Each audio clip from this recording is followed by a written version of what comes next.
Good evening, folks. This evening's topic A is why many people miss out on end of life care. Now, this addresses a United Kingdom, um,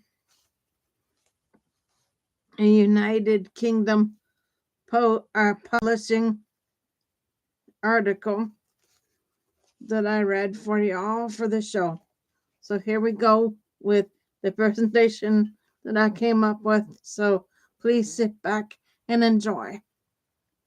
Okay, here's a summary of key points from the article. The truth about how we die, and why many miss out on end of life care. End of life care in the UK is a compassionate but fragile system. Human stories highlight the need. Okay. A hospice receptionist organized a wedding for a dying patient in just 3 days, showcasing the deep compassion and flexibility of hospice staff.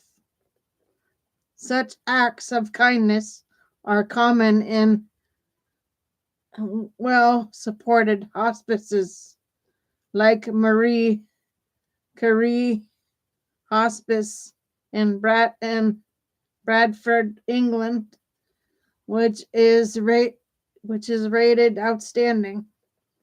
Limited access and funding crisis.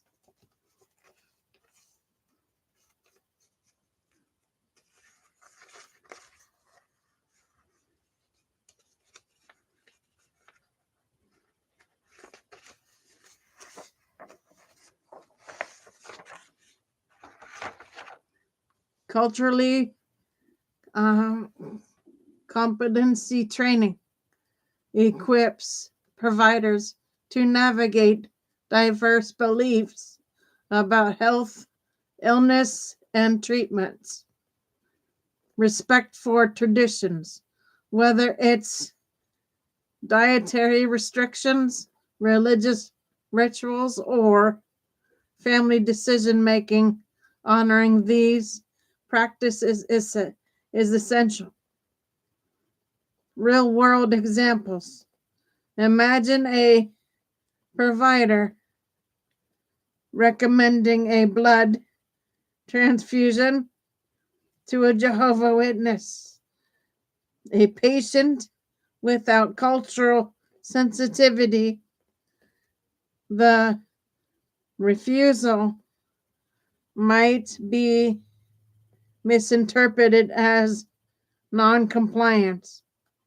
With awareness, the provider can explore alternative treatments that align with the patient's beliefs.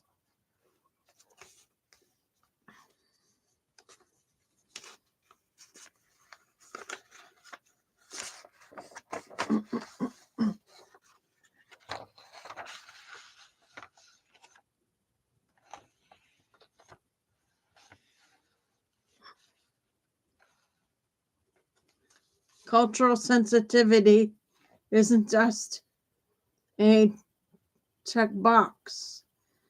It's a mindset that transforms care from clinical to deeply human. Want to explore how to implement this in a specific settings like hospice or mental health care? Absolutely. Cultural sensitivity comes alive when healthcare providers adapt their care to honor patients' cultural beliefs, values, and practices. Here are some compelling real-world examples that show what it looks like in action. Example 1. respecting religious beliefs. A Jehovah's Witness patient refuses a blood transfusion due to religious beliefs. Instead of insisting, the provider explores bloodless.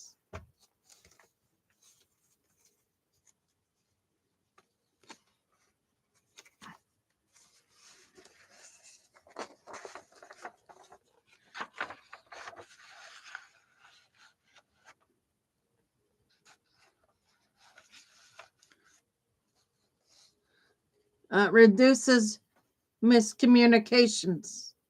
Cultural misunderstandings can lead to misdiagnosis, non-compliance, or even medical errors. Promotes health equality.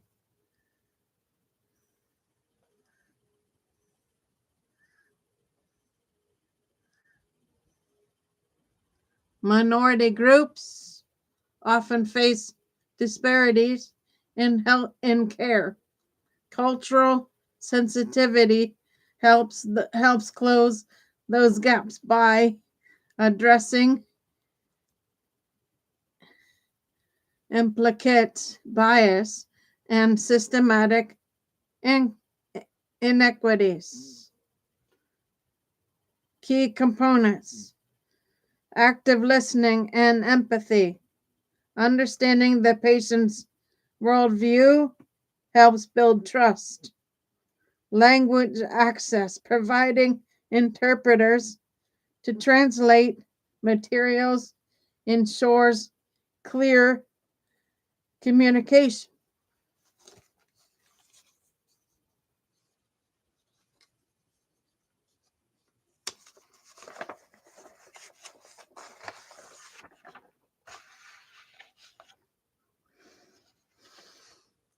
The UK has 212 hospices offering free care, but most have only about 12 beds.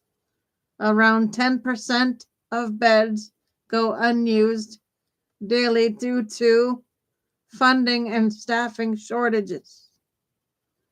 The NHS provides only a third of hospice funding. The rest comes from charities, creating a postcode lottery where access depends heavily on location, shrinking services and regional gaps. A fifth of hospices have cut services or plan to do so. Some are closing entirely, leaving leaving regions without affordable end-of-life care options. Assisted dying debate raises concerns.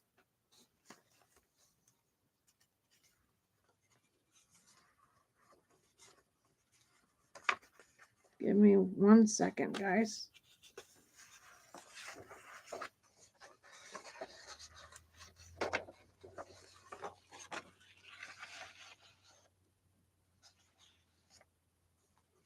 While the assisted dying bill has brought attention to end-of-life care, professionals worry it could divert funding or pressure vulnerable patients to choose premature death due to lack of hospice access.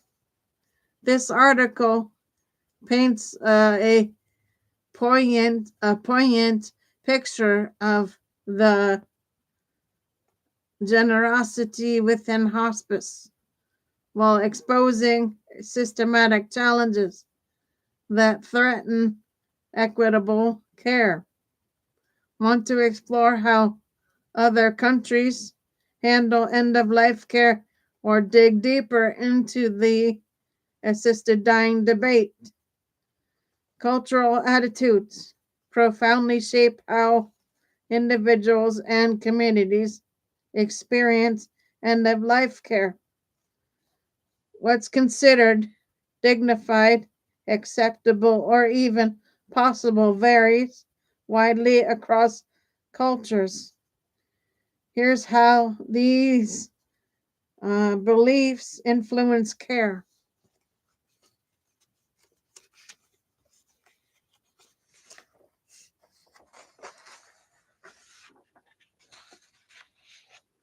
Key ways culture shapes end of life care. Beliefs about death and dying. Western cultures often emphasize autonomy and informed decision making, including advanced directives and hospice care. Eastern cultures may prioritize family centered decision making with elders or collective units guiding care choices. In some indigenous countries, death is seen as a spiritual transition, and rituals play a central role in the dying process. Communication styles.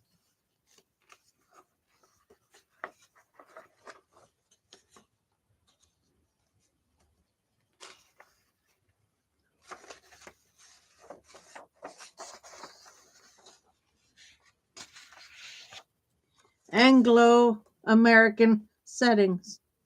Open decision open decisions about prognosis and death are encouraged. In Asian and Middle Eastern cultures, families may shield patients from the truth, preserve hope, and avoid distress. Language barriers. The and language barriers and indirect communication can lead to misunderstandings or missed opportunities for tailored care. Religious and spiritual practices. Muslim patients may require specific rituals like facing Mecca or reciting prayers. Hindu and Buddhist traditions often involve meditation, chanting, or specific dietary restrictions at end of life.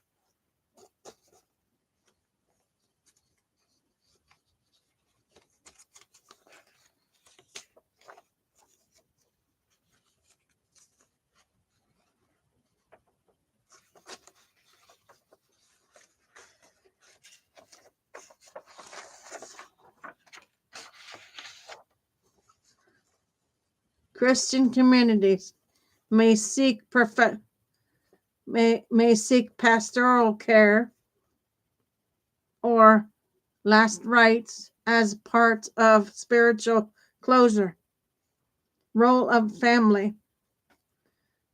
The Latinx and Asian cultures, families play families family plays a central role in caregiving and decision making.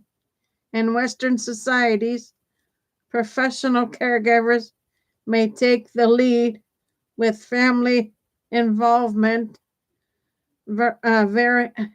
varying by individual preference. Systematic challenges. Healthcare providers often lack training in cultural competence, leading to mismatches in expectations and care delivery.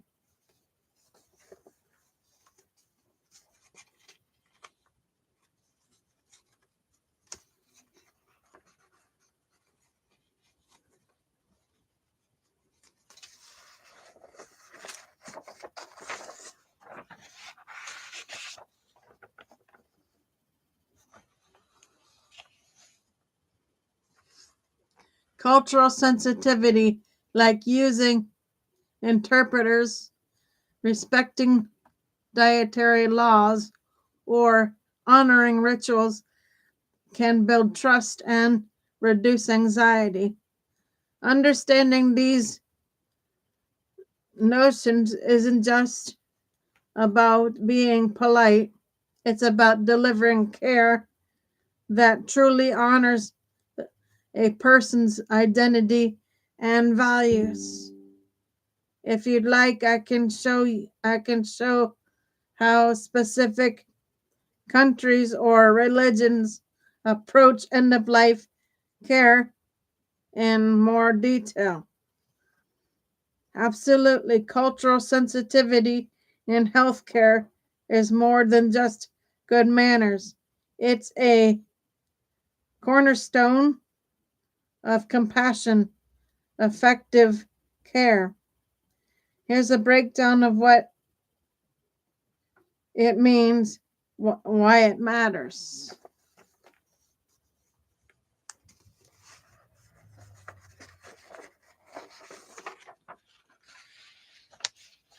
What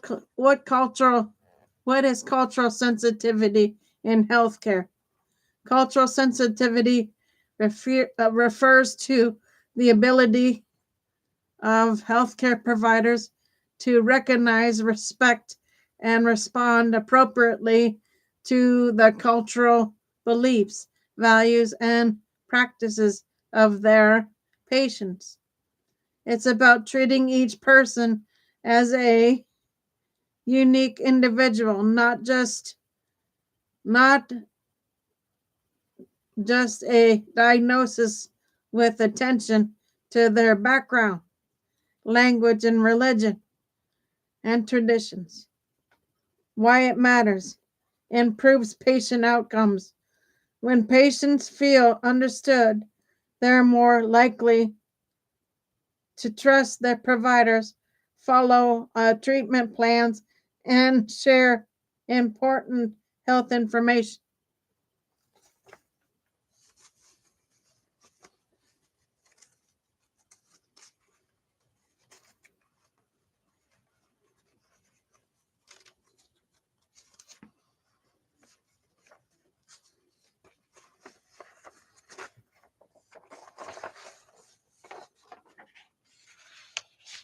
Okay, surgery option and alternative treatments. Preserving trust and respecting autonomy. Example 2, language access. A hospital serving a large Latinx population hires a certified medical interpreters and translators, translates discharge instructions into Spanish. This reduces readmissions rates and improves medication adherence. Example 3, honoring end of life rituals.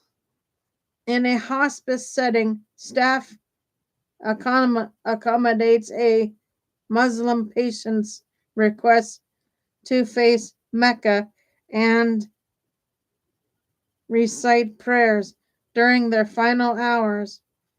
They also ensure the body is handled according to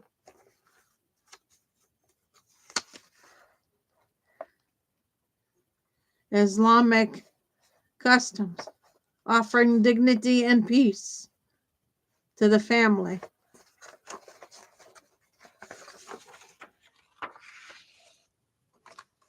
Example 4, family-centered decision making.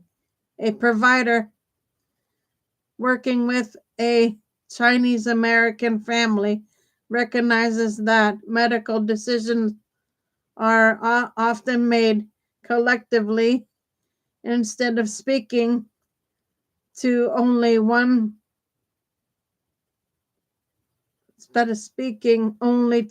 patient.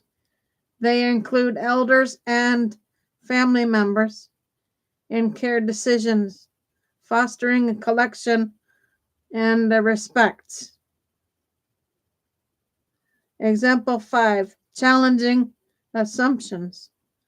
A clinician notices that a Black patient is receiving less pain medication than white counterparts with similar symptoms. They advocate for equitable treatment and educate colleagues about implicit bias, helping close care gaps.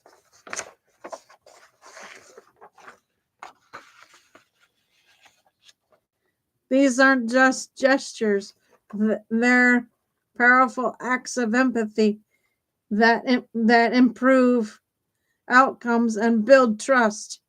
Want to explore how cultural sensitivity is taught in medical schools, or how it's applied in mental health care. Practicing cultural sensitivity in healthcare is essential, but it's not without its hurdles.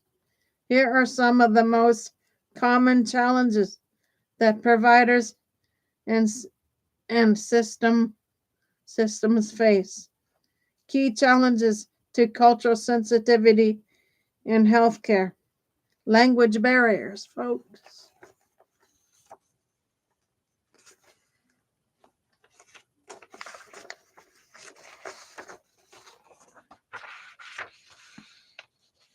Miscommunication due to limited English. Proficiency can lead to misdiagnosis, poor treatment and adherence, and patient frustration. Lack of access to trained medical interpreters compounds the issue. Implicit bias and stereotyping. Providers may unconsciously make assumptions based on race, ethnicity, or cultural background, affecting the quality of care. These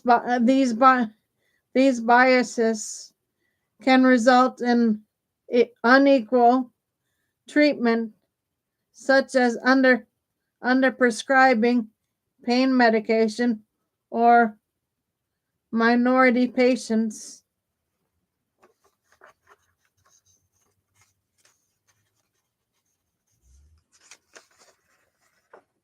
leaving them ill equipped to navigate diverse patient needs.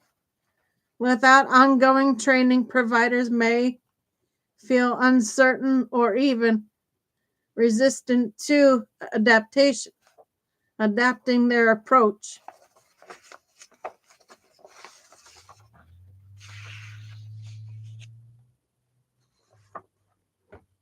Time and resource constraints. High patient loads and limited staffing make it difficult to engage in culturally tailored care.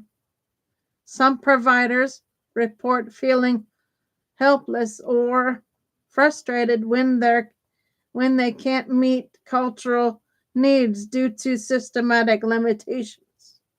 Structural inequities.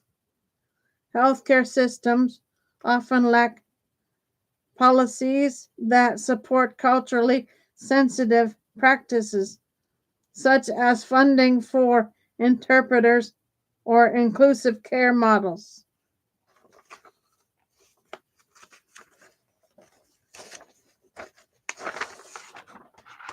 Last page for this one, folks. Patients from minority backgrounds frequent face barriers to access and report lowering satisfaction with care.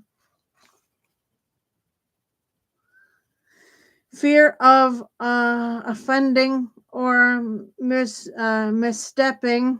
Okay, providers may avoid cultural conversations out of fear of saying the wrong thing, which can lead to disagreement or missed opportunities for connection. Overcoming these challenges requires a mix of empathy, education, and systematic reform. If you'd like, I can show you how some hospitals or countries are successfully addressing the this these issues. Okay, now that is A for tonight. I will see everybody for shows tomorrow. For now, Gator Wellness, take care, folks.